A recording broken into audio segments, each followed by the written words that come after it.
২০২০ সালের জাতীয় বিজ্ঞান দিবসের মূল থিম ছিল বিজ্ঞানে নারী। ২১ শতকের দ্বিতীয় দশকে এসে আলাদা করে মহিলাদের অবদানের কথা স্মরণ করে নেওয়ার মধ্যেই হয়তো লুকিয়ে থাকে দীর্ঘ বৈষম্যের ইতিহাস। স্বাধীনতা পূর্ববর্তী সময় হোক কিংবা তারপরেও বিজ্ঞান সাধনার প্রতি পদে বরাদ্দ থাকতো বঞ্চনা। সাধারণ শিক্ষালাভ করতেই যেখানে গঞ্জনা সহ্য করতে হতো, সেখানে বিজ্ঞানী হয়ে ওঠার পথটা ছিল কাঁটায় ঘেরা। আর সেই পথে চলেই ইতিহাস তৈরি করেছিলেন এক বাঙালি মহিলা বিজ্ঞানী। তার নাম অসীমা চট্টোপাধ্যায়। খ্যাতি অর্জন করেছিলেন বিজ্ঞানে ভারতের প্রথম মহিলা ডক্টরেট হিসেবে। আচার্য প্রফুল্লচন্দ্র রায়ের হাতে গড়া বেঙ্গল কেমিক্যালসের বিরুদ্ধে একবার মামলা করে এক বিদেশি ওষুধ কোম্পানি। অভিযোগ, বেঙ্গল কেমিক্যালস নাকি পেটেন্ট আইন ভঙ্গ করেছে। সে সময় আদালতে রুখে দাঁড়ান প্রফুল্লচন্দ্রেরই এক স্নেহধন্যা ছাত্রী, কিংবদন্তি বিজ্ঞানী ও রসায়ন গবেষক অসীমা চট্টোপাধ্যায়। বিশেষজ্ঞ হিসেবে সংগ্রাম করে তিনি বেঙ্গল কেমিক্যালসের জয় হাসিল করেন। আজ বলবো তার গল্প। নমস্কার বন্ধুরা, কেমন আছেন সবাই?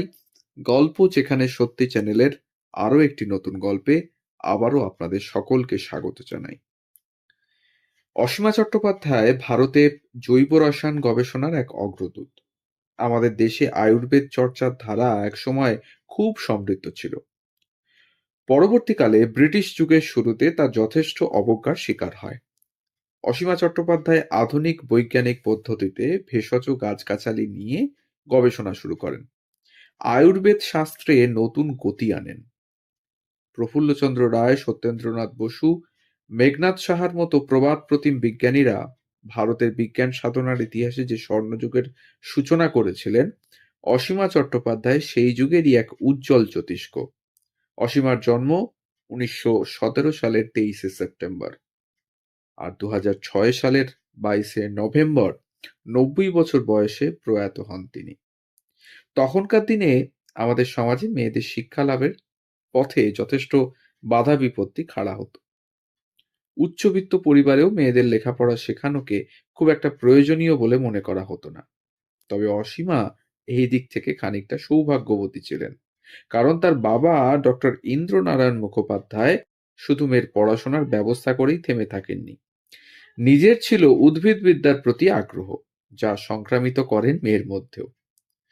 বেথুন স্কুল এবং কলেজের পর অসীমা যখন স্কটিশ চার্চ কলেজে ভর্তি হন, অথচ স্কটিশ চার্চ কলেজে রসায়ন পড়তে ভর্তি হওয়ার সময় তাকেও মুখোমুখি হতে হয়েছিল পারিবারিক বাধার। একমাত্র এই কলেজেই মেয়েদের রসায়ন পড়ার সুযোগ থাকলেও তা ছিল কোয়েড। কিন্তু শেষ পর্যন্ত পরিবারের আপত্তি উপেক্ষা করে পড়াশোনা শুরু করেন তিনি। মা কমলা দেবী তখন বড় মেয়ে অসীমার পাশে দাঁড়ান। রসায়ন অনার্সে স্বর্ণপদক সহ উত্তীর্ণ হয়েছিলেন অসীমা। তারপর কলকাতা বিশ্ববিদ্যালয়ে জৈব রসায়নে স্নাতকোত্তর ডক্টরেট ডিগ্রি লাভ। তিনিই প্রথম মহিলা যাকে কোনো ভারতীয় বিশ্ববিদ্যালয় ডক্টরেট অফ সায়েন্স উপাধি প্রদান করে। কর্মজীবনে লেডি ব্রেবোন কলেজে রসায়ন বিভাগের প্রধানের দায়িত্বে সামলেছেন বহুদিন। পাঠ দিয়েছেন রাজাবাজারের ইউনিভার্সিটি কলেজ অফ সায়েন্সের রসায়ন বিভাগেও। কলকাতা বিশ্ববিদ্যালয়ের খয়রা অধ্যাপকের পদে ছিলেন অনেক বছর। গবেষণা করেছেন নানা বিখ্যাত প্রতিষ্ঠানে। ভিঙ্কা অ্যালকালয়েডের ওপর তার গবেষণা তাক লাগিয়ে দিয়েছিল সারা দুনিয়ার বিজ্ঞান মহলকে। এই পদার্থ এখন কেমোথেরাপিতে ব্যবহৃত হয়। মৃগী এবং ম্যালেরিয়ার ওষুধ আবিষ্কারের ক্ষেত্রেও তার অবদান ছিল অনস্বীকার্য। ১৯৪৫ সালে অসীমা বিয়ে করেন শিবপুর বেঙ্গল ইঞ্জিনিয়ারিং কলেজের অধ্যাপক বরদাচরণ চট্টোপাধ্যায়কে। এভাবেই তিনি মুখোপাধ্যায় থেকে চট্টোপাধ্যায় হন। তাদের কন্যা জুলি বন্দ্যোপাধ্যায় একজন বিজ্ঞানী। ১৯৪৭ সাল থেকে ১৯৫০ সাল পর্যন্ত আমেরিকার ম্যাডিসন বিশ্ববিদ্যালয়ে এবং ক্যালটেক বিশ্ববিদ্যালয়ে কাজ করে পোস্ট ডক্টরেট ডিগ্রি অর্জন করেন। সেখানে তিনি সাহচর্য লাভ করেন নোবেলজয়ী রসায়নবিদ লিনাস পলিং এর। আবার সুইজারল্যান্ডের জুরিখে থাকাকালীন একসঙ্গে কাজ করেন বিজ্ঞানী পল কারের সঙ্গে। চাইলে অনায়াসে শিক্ষকতা করতেই পারতেন বিদেশের মাটিতে, কিন্তু তিনি বুঝেছিলেন দেশের মানুষকে যদি স্বল্প মূল্যে চিকিৎসার ব্যবস্থা করতে হয়, তাহলে বেছে নিতে হবে ভেষজ পদ্ধতিকেই। ১৯৬০ সালে ভারতীয় জাতীয় বিজ্ঞান একাডেমির ফেলো নির্বাচিত হন অসীমা চট্টোপাধ্যায়। ১৯৬১-তে লাভ করেন শান্তিস্বরূপ ভাটনগর পুরস্কার।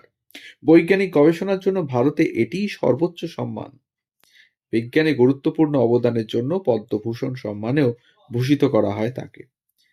তিনিই প্রথম মহিলা যিনি ভারতীয় বিজ্ঞান কংগ্রেস সংস্থার সাধারণ সভাপতি হন। ১৯৮২ থেকে ১৯৯০ সাল পর্যন্ত তিনি ছিলেন রাজ্যসভার সদস্য। এত ব্যস্ততার মধ্যেও ভারতীয় মার্গ সঙ্গীতের চর্চা করতেন। কলকাতা বিশ্ববিদ্যালয় থেকে প্রকাশিত চিরঞ্জীব বনৌষধি বইটির সম্পাদনাও করেছেন তিনি। আমজনতার কাছে ভেষজ গাছপালার উপযোগিতা তুলে ধরতে বইটির জুড়ি মেলা ভার। তবে অসীমা চট্টোপাধ্যায়ের সর্বাধিক কৃতিত্ব মৃগী এবং ম্যালেরিয়া রোগের ওষুধ আবিষ্কারের গবেষণায়। তার আয়ুষ 64 ম্যালেরিয়ার আর আয়ুষ 56 মৃগী রোগের ওষুধ হিসেবে প্রতিষেধক হিসেবে ব্যবহার করা হয়। দুটি ক্ষেত্রেই তিনি ব্যবহার করেছিলেন শুষ্নি, চিরতা, ছাতিমের মতো ভেষজ উদ্ভিদকে। ভিঙ্কা অ্যালকালয়েডের মাধ্যমে ক্যান্সারের চিকিৎসার ক্ষেত্রেও গুরুত্বপূর্ণ দিশা দেখায় তার গবেষণা। দীর্ঘ জীবনে বহুভাবে সমৃদ্ধ করেছেন দেশের প্রাচীন চিকিৎসা পদ্ধতির ঐতিহ্যকে। শিক্ষকতা ও গবেষণার পাশাপাশি নিযুক্ত থেকেছেন জনসেবার কাজেও। ২০০৬ সালের ২২শে নভেম্বর প্রয়াণ ঘটে এই মহান বিজ্ঞানীর। কিন্তু তার পথ ধরেই বিজ্ঞানের বিভিন্ন শাখায় আগমন ঘটেছে বহু নারীর। শারীরিক অস্তিত্ব বিলীন হয়ে গেলেও ইতিহাসের অন্তরালে আজও অনুঘটকের মতো কাজ করে চলে অসীমা চট্টোপাধ্যায় এবং তার গবেষণা। এই ছিল আজকের গল্প। অসীমা চট্টোপাধ্যায় এক মহান ভারতীয় মহিলা বিজ্ঞানী, প্রথম ডক্টরেট উপাধি যিনি লাভ করেন মহিলাদের মধ্যে, তার গল্প।